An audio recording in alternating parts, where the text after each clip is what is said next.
ഞങ്ങളുടെ ഉത്സവവായനയും യേശുനാളിൽ വെച്ച് ശിഷ്യന്മാർക്ക് വെളിപ്പെടുത്തിയ അങ്ങയുടെ ദിവ്യ മഹത്വത്താൽ ഈ ശാക്രാവടികൾ വിശുദ്ധീകരിക്കണമേ. പിതാവും പുത്രനും പരിശുദ്ധാത്മാവുമായ സർവേശ്വര എന്നേക്കും.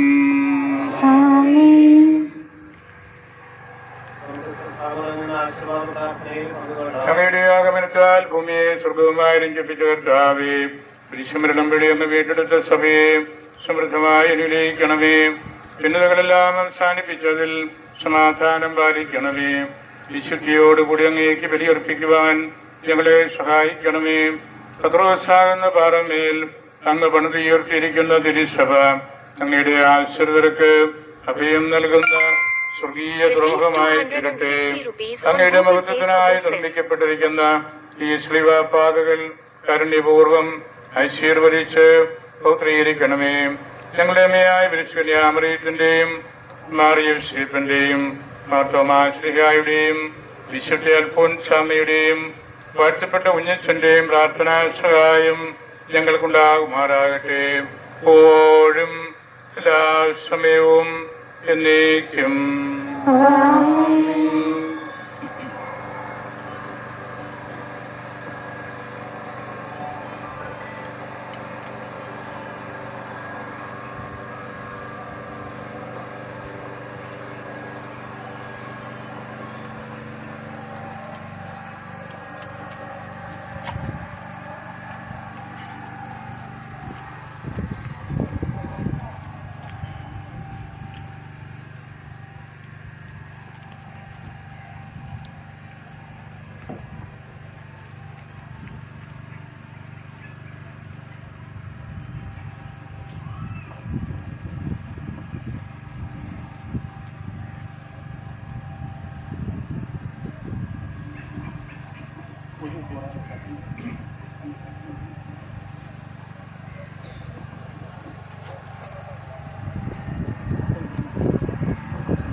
സഹദീനന്മാർ ലാലഭൂസ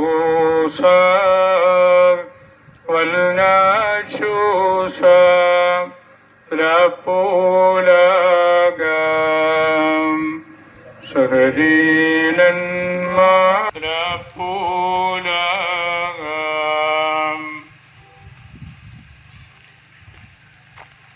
നമ്മുടെ കവിയക്കുന്ന ഇടവകയുടെ ഗാനങ്ങൾ ഒരുക്കിയിരിക്കുകയാണ്. ബഹുമാനപ്പെട്ട വടകരേശന്റെ പ്രത്യേക താല്പര്യത്തിലാണ് ഇതെല്ലാം ഇവിടെ ഉരുവാക്കപ്പെട്ടത്. ഈ പ്രദേശത്തിന്റെ പ്രത്യേകതയും ഈ സ്ഥലം ായ കതിരിക്കാട്ടിൽ മത്തായിച്ചനോടും എസ് കോൺഗ്രിഗേഷനോടും കവിക്കുന്ന ഇടവകയോടും എല്ലാമുള്ള ബന്ധത്തെക്കുറിച്ച് ബഹുമാനപ്പെട്ട വികാർ ഇൻചാർജ് നമ്മളോട് സംസാരിച്ചു കഴിഞ്ഞു. ചരിത്ര പ്രാധാന്യമുള്ള സ്ഥലമാണ്. നമ്മളുടെയും അനുദിന ജീവിതത്തില് ഈശോയുടെ വഴിയിലൂടെ നടക്കാനുള്ള പരിശ്രമത്തിന്റെ ഭാഗമായിട്ടാണ് സാർവത്രിക സഭയില് വിയ സാക്ര അല്ലെങ്കിൽ വിയ ക്രൂസിസ് ശ്ലീവാപാത കുരിശിന്റെ വഴി എന്ന യാഥാർത്ഥ്യം എല്ലാ സഭകളും നടപ്പിലാക്കി പ്രാർത്ഥനയുടെ വിഷയമായി കിടക്കുന്നത്. ഈശോയുടെ ഉത്ഥാനത്തിലേക്കുള്ള വഴികളാണിത്. അതുകൊണ്ട് വിയ ക്രൂസിസിനെ കുരിശിന്റെ വഴിയെ വിയ ലൂസിസ് പ്രകാശത്തിന്റെ വഴി, ഉത്ഥാനത്തിന്റെ വഴി എന്നും നമുക്ക് വിശേഷിപ്പിക്കുന്നതിൽ തെറ്റില്ല.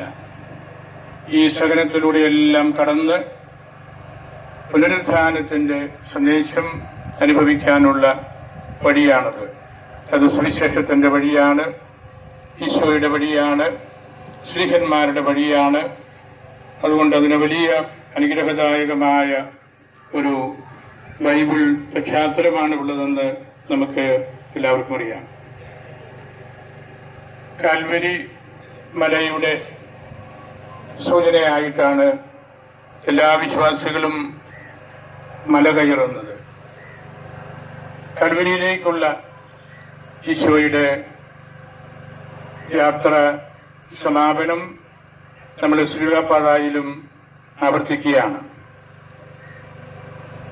ഗൊൽഗോത്ത എന്ന് ഇബ്രാഹിം ഭാഷയിൽ പറയുന്ന അതേ കാര്യമാണ് ഗ്രീക്ക് ഭാഷയിൽ കാൽവരിയ, മലയാളത്തിൽ കാൽവരി എന്ന് നമ്മൾ പറയുന്ന സ്ഥലവും ആ ഒരു വലിയ വിശ്വാസ ഓർമ്മപ്പെടുത്തലും. അവിടേക്കുള്ള യാത്ര തൊട്ട് പുറകിലായിട്ട് ഗെത്സമേൻ ഉണ്ടായിരുന്നു. ഗെത്സമേൻ ഈശോയുടെ പ്രാർത്ഥനയുടെ പീഡാസഹനത്തിന്റെ ഏറ്റവും വ്യക്തിപരമായിട്ടുള്ള ഒരു അനുഭവത്തിന്റെ ഭാഗമാണ്. ആദ്യ മനുഷ്യൻ നഷ്ടപ്പെടുത്തിയ ഏദനിൽ പിന്നീട് ദൈവത്തിന്റെ മകൻ തിരുരക്തം ഒഴുക്കി ആ സ്ഥലത്തെ വിശുദ്ധീകരിച്ചു എന്ന് നമുക്കറിയാം. ആദ്യ മനുഷ്യനെ സൃഷ്ടിച്ചത് ഏദനിൽ നിന്നുള്ള മണ്ണ് എടുത്തുകൊണ്ടാണ്. ആ സ്ഥലത്താണ് ജെറുസലം ദേവാലയം നിർമ്മിക്കപ്പെട്ടത് എന്നതാണ് യഹൂദ പാരമ്പര്യം. അബ്രാഹം ഇസ്ഹാക്കിനെ ബലിയർപ്പിക്കാൻ ഒരുക്കിയ സ്ഥലവും ഇതാണ്. നമ്മൾ അതെല്ലാം വിശ്വാസത്തിന്റെ ഭാഗമായിട്ട് എടുക്കുമ്പോൾ ഈ നോമ്പുകാല വെള്ളിയാഴ്ചകളിൽ നമ്മുടെ ജീവിതത്തിന്റെ മഞ്ഞുപോകാത്ത ഓർമ്മ ഇടങ്ങളാണ് ഗെത്സമേനിയും കാൽവരിയും. അവിടേക്കാണ് നമ്മൾ നടന്ന് അടുക്കുന്നത്. വിശ്വാസത്തിന്റെ ഏറ്റവും പ്രധാനപ്പെട്ട ഇടങ്ങളിലേക്ക്. നമ്മുടെ വിശ്വാസത്തിന്റെ പ്രധാനപ്പെട്ട ഘടകങ്ങളിൽ എപ്പോഴും നിറഞ്ഞു നിൽക്കുന്ന സ്ഥലങ്ങളും വ്യക്തികളുമാണ് ശ്രീലപാതയിൽ നമ്മൾ കാണുന്നത്. ഗെത്സമേനിൽ ഈശോ ഒരു കല്ലേറ് ദൂരം മാറി നിന്ന് മുട്ടിന്മേൽ നിന്ന് വീണ് പ്രാർത്ഥിക്കുകയാണ്. ഒരു കല്ലേറ് ദൂരം നമ്മുടെ ജീവിതത്തിന്റെ വ്യഗ്രതകളിൽ നിന്ന്, തിരക്കുകളിൽ നിന്ന് മാറി നിൽക്കുമ്പോൾ മാത്രമേ നമുക്ക് ദൈവത്തോട് വർത്തമാനം പറയാൻ പറ്റുകയുള്ളൂ. ഈശോയ്ക്കും അത് ആവശ്യമായിരുന്നു. ഒരു കല്ലേറ് ദൂരം മാറി നിന്നപ്പോൾ ഈശോ പറഞ്ഞു, എന്റെ ഇഷ്ടമല്ല നിന്റെ ഇഷ്ടം നിറവേറട്ടെ. ദൈവപിതാവിന്റെ തിരുമനസ് നിറവേറ്റുകയാണ് വേണ്ടത് എന്ന് പരസ്യമാക്കിയത് ഈശോ ഒരു കല്ലേറ് ദൂരം മാറി നിന്നപ്പോഴാണ്. നാമും ഇന്ന് ഈ പാമ്പൂരാമ്പാറയില് ഒരു കല്ലേറ് ദൂരം നമ്മുടെ ഇടങ്ങളിൽ നിന്ന്, തിരക്കുകളിൽ നിന്ന്, മറ്റു ആവശ്യങ്ങളിൽ നിന്നെല്ലാം മാറി വന്ന് നിൽക്കുകയാണ്. ഈ ഒരു കല്ലേറ് ദൂരം നമ്മൾ മാറുമ്പോൾ അവിടെ നമുക്ക് കയറി കർത്താവിന്റെ സന്നിധിയിലെത്തുന്നു എന്നുള്ള ആ ഒരു ആശ്വാസമാണ് നമുക്ക് കിട്ടുന്നത്. കർത്താവിനോട് ചേർന്ന് നിൽക്കുമ്പോഴും പലപ്പോഴും നമ്മൾ വീണു പോവുകയാണ്. യുവദാസ് സമർത്ഥനായ ഒരു ശിഷ്യനായിരുന്നു. വളരെയേറെ അപ്രീസിയേഷൻ അദ്ദേഹത്തെക്കുറിച്ച് സഹപ്രവർത്തകർക്കും ഉണ്ടായിരുന്നു. പക്ഷെ ആദ്യം മുതൽ അദ്ദേഹം പണത്തോട് വലിയൊരു ഹൃദയ അടുപ്പം കാണിച്ചിരുന്നു. അതാണല്ലോ, ഞാൻ അവനെ നിങ്ങൾക്ക് ഏൽപ്പിച്ചു തന്നാൽ നിങ്ങൾ എനിക്ക് എന്ത് തരും? ആ ചോദ്യം അടിസ്ഥാനപരമായൊരു ചോദ്യമാണ്. ഓരോ മനുഷ്യനും അവന്റെ ജീവിത സാഹചര്യത്തിൽ ചോദിക്കുന്നൊരു ചോദ്യമാണ്, എനിക്കെന്ത് കിട്ടും?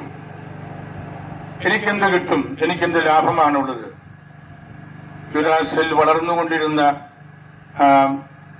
ദ്രവ്യാസക്തി ഏതാനും വെള്ളി നാണയങ്ങൾക്ക് വേണ്ടി പിതാവിനെ ഒറ്റിക്കൊടുക്കുവാൻ തക്കവണ്ണം അവന്റെ മനസ്സിനെ കീഴ്പ്പെടുത്തിയിരുന്നു. ഈ മമ്മോനാകള്, ഈ കാളക്കുട്ടികള് നമ്മയൊക്കെ എവിടെയെങ്കിലും വെച്ച് വീഴ്ത്തുന്ന കാര്യങ്ങളാണ്. പരിശുദ്ധ ഫ്രാൻസിസ് പിതാവ് നിരന്തരമായിട്ട് നമ്മെ ഓർമ്മപ്പെടുത്തിക്കൊണ്ടിരിക്കുന്ന ഒരു കാര്യവും അതാണ്. മോശ മലയുടെ മുകളിൽ കയറി 10 കൽപ്പനകൾ വാങ്ങിച്ച് താഴെ ഇറങ്ങി വന്നപ്പോൾ സ്വന്തം സഹോദരൻ കാളക്കുട്ടിയെ ആരാധിക്കുന്ന കാര്യമാണല്ലോ ബൈബിളിൽ നമ്മൾ വായിക്കുന്നത്. വളരെ ശ്രദ്ധയോടുകൂടി നമ്മൾ എടുക്കേണ്ട തീരുമാനങ്ങളാണ് കർത്താവിന്റെ വഴിയെ നടക്കേണ്ടത് എങ്ങനെയാണെന്നുള്ളത്. പാവപ്പെട്ടവരെ അവഗണിക്കുമ്പോൾ, കുടുംബജീവിതം തകർക്കുമ്പോൾ, വൈദിക സമർപ്പിത പരിശുദ്ധി നഷ്ടപ്പെടുത്തുമ്പോൾ, തിരുവചനം തെറ്റായി വ്യാഖ്യാനിക്കുമ്പോൾ, നീതിപാലകര് നീതിയിൽ നിന്ന് ഓടിയകലുമ്പോൾ, കുട്ടികൾ മദ്യപിക്കുമ്പോൾ എല്ലാം നമ്മളിൽ ഒരു യൂദാസ് വളർന്ന് വരുന്നുണ്ട്. എവിടെയോ വെച്ച് ഈ ശക്തിക്ക് നമ്മൾ കീഴ്പ്പെടുകയാണ്. കർത്താവിന്റെ സുവിശേഷം നമ്മൾ പഠിക്കുമ്പോഴും പൊതുജന അഭിപ്രായം നമ്മൾ കേൾക്കുന്നത് ഞങ്ങൾക്ക് ബറാബാസിനെ മതി. ബറാബാസ് ആ വാക്കിന്റെ അർത്ഥം ബർ ആബ, ദൈവത്തിന്റെ മകൻ എന്ന് തന്നെയാണ്. എന്താണ് അതിന്റെ അർത്ഥം? കള്ളനും കൊലപാതകവുമായിട്ട് ജീവിച്ച ദൈവത്തിന്റെ ഒരു മകനെ മതി ഞങ്ങൾക്ക്. ദൈവത്തിന്റെ മകനാണ് ബറാബാസ്.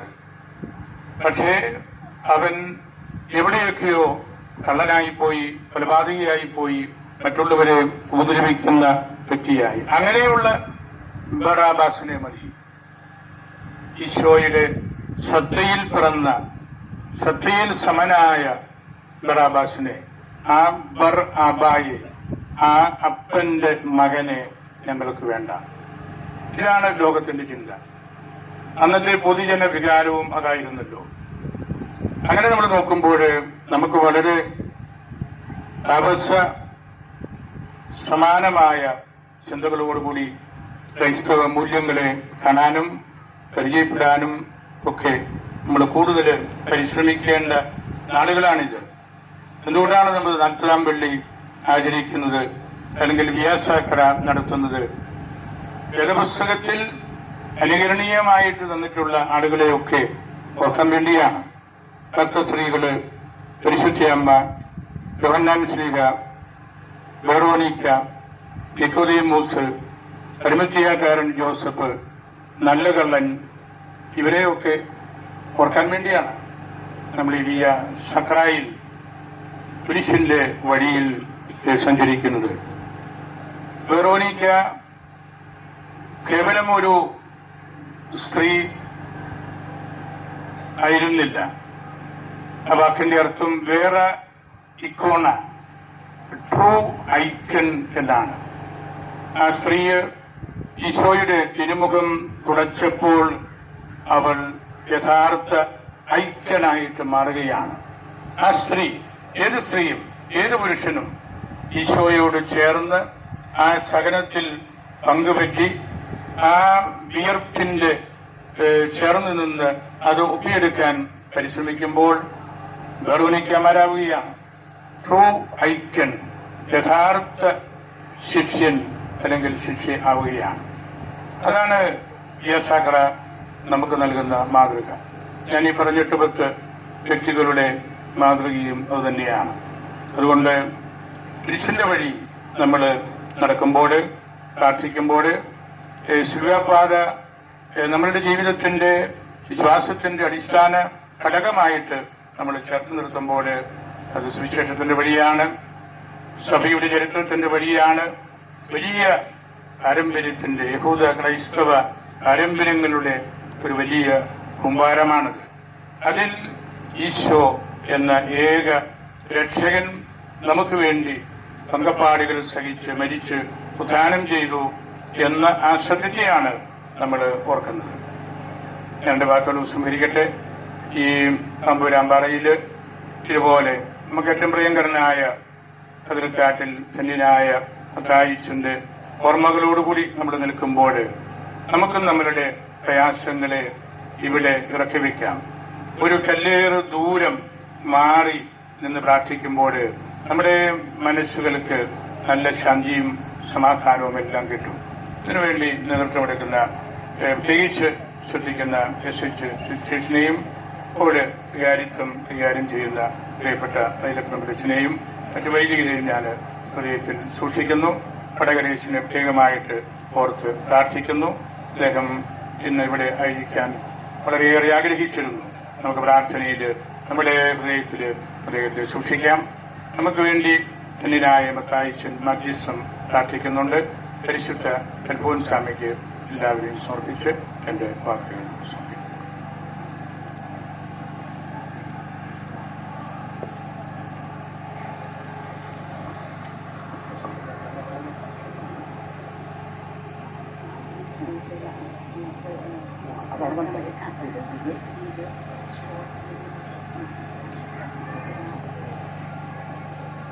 അതുകൊണ്ട് പിതാവേ, പ്രിയപ്പെട്ട അച്ഛന്മാരെ, പ്രിയപ്പെട്ടവരെ, നമ്മുടെ SH സന്യാസ സമൂഹം കാർലോസ് അഗറ്റിസിന്റെ വിശുദ്ധനായ കാർലോസ് അഗറ്റിസിന്റെ ജീവചരിത്രത്തെ അടിസ്ഥാനമാക്കി ഒരു ഷോർട്ട് ഫിലിം നിർമ്മിക്കുകയാണ്.